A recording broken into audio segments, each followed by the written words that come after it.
Hello, fans, and welcome to This Day in Baseball, where we're going to bring you a full radio broadcast of today's game. And before we do that, I just want to thank Classic Baseball Radio, and there's a link in the notes where you can check out their full channel. They have many great radio broadcasts. And while you're listening to today's game, if you want to check out much more about the game and the players, look on the links below, and you're going to see links to player pages, the date the game happened, the year it happened, and the play-by-play. Enjoy the game, and check out the links while you're watching the game, and please don't forget to hit the subscribe button so that every time new content comes out, you're going to get that firsthand. And thank you again for checking out This Day in Baseball, and enjoy the game. The ninth inning, 5-0 Dodgers, and Koufax has finally come face-to-face with it.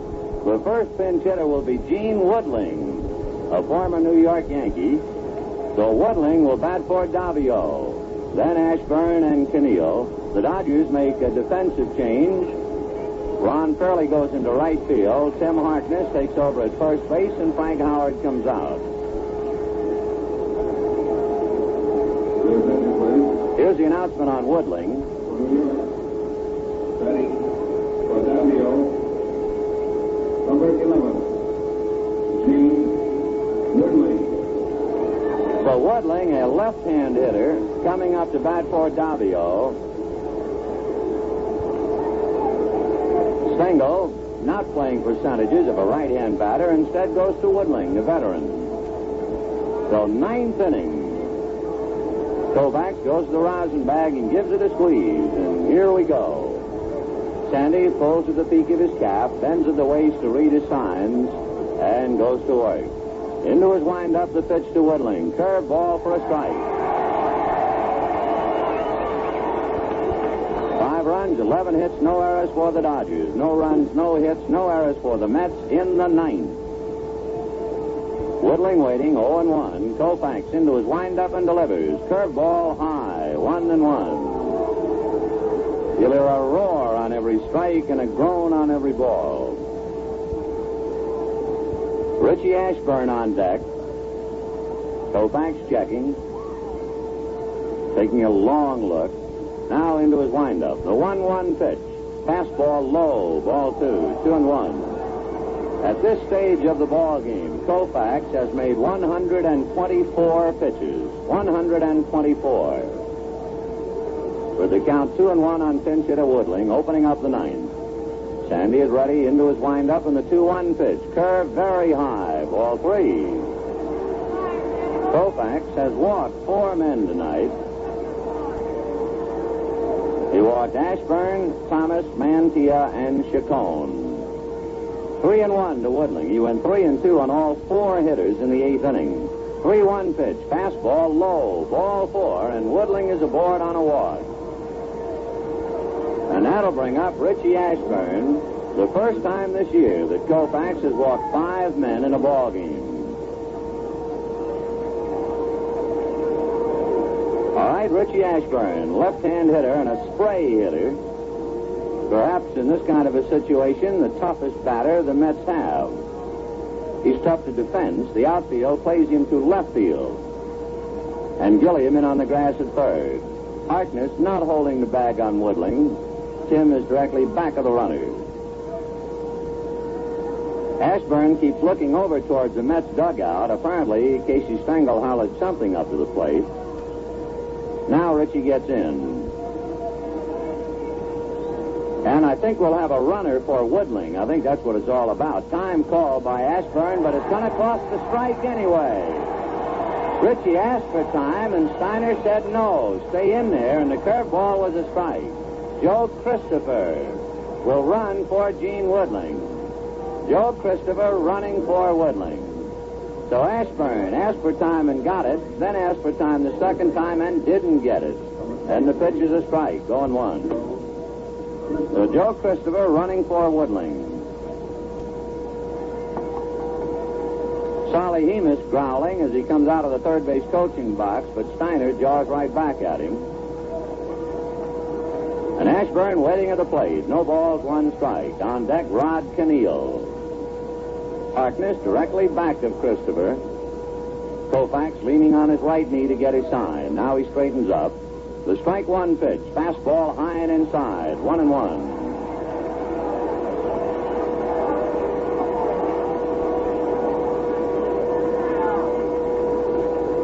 Ashburn batting .329. Ritchie this evening has struck out and walked and flied to left. Koufax set. The 1-1 pitch. Fastball line down the left field line. Foul.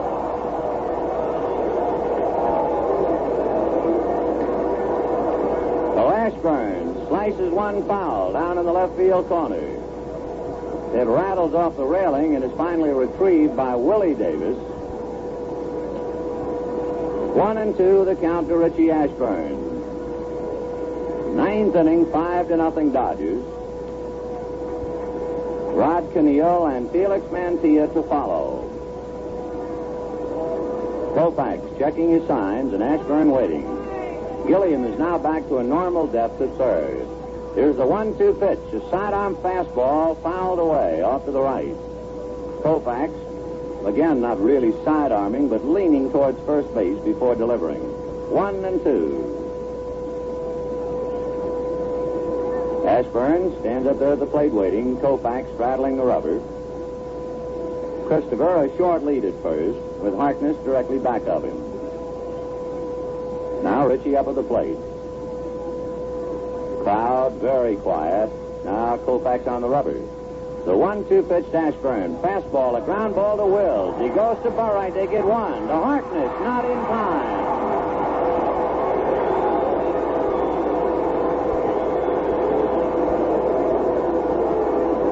So a force play from Wills to Burright. Joe Christopher, who was put in to run for Woodling, broke up the double play. Oh, we have one out, Ashburn at first, and Rod Keneal, right-hand hitting third baseman. Keneal struck out twice and grounded to short, batting .322. Maybe Casey Stengel was showing mercy on all of us watching this ball game by not using Hodges and Neal as pinch hitters. That might have been a little too much to see. Koufax on the rubber, checks Ashburn and works the plate. Fastball swung on late. Keneal might have been trying to go to right field. 0-1. On deck, Felix Mantilla. Casey Stengel pacing, but he's limiting his paces to the near corner of the Mets dugout. 0-1 to Keneal. Koufax set, checks Ashburn. The pitch to Keneal, a bunt, foul back. 0-2. So that's the second attempted bunt by the Mets. Hickman tried to bunt but held up on a low pitch in the eighth. Keneal makes contact on a bunt but fouls it back. 0-2. Keneal waiting at the plate. Koufax rubbing up the ball. Sandy straddles the rubber, leans on his right knee, stares into Roseboro. Now he's set. Keneal waiting. Strike two pitch. Curveball, a big bouncer to Gilliam. Jim has it, goes to Burright. They get one, and that's all. Two out in the ninth inning, and Felix Mantilla the batter. And listen to this crowd.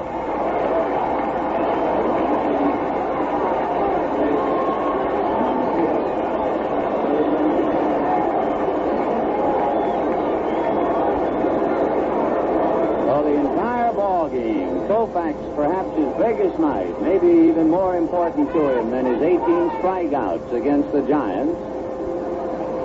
Till it's all on the line as Felix Mantilla is the batter. On deck, Frank Thomas.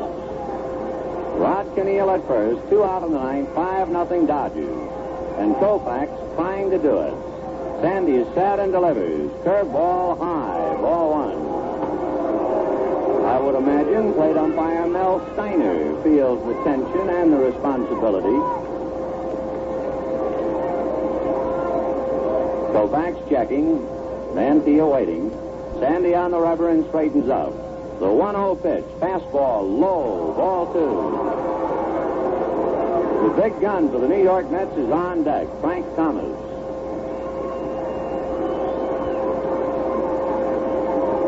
Mantilla back up to the plate again. 2 balls and no strikes.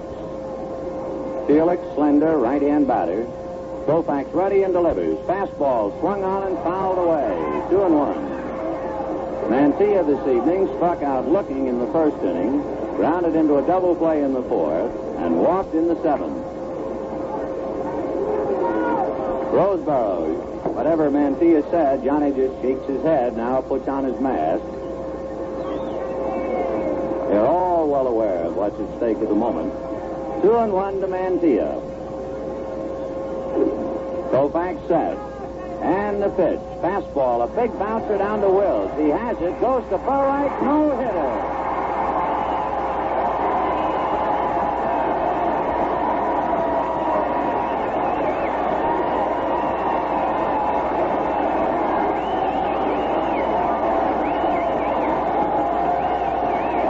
Dodgers are out to mob Koufax, halfway between third and home.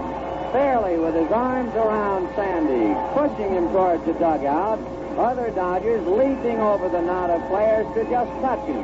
Pete Reeser shaking his hand. Wayne Anderson is out there to put that valuable left arm in a windbreaker, and a shower of blue pillows down on the field. Sandy Koufax pitches a no-hitter for the Dodgers. The first Dodger no-hitter since Sal Magley turned it in 1956. And the first Dodger left-hander to pitch a no-hitter since way back in 1908.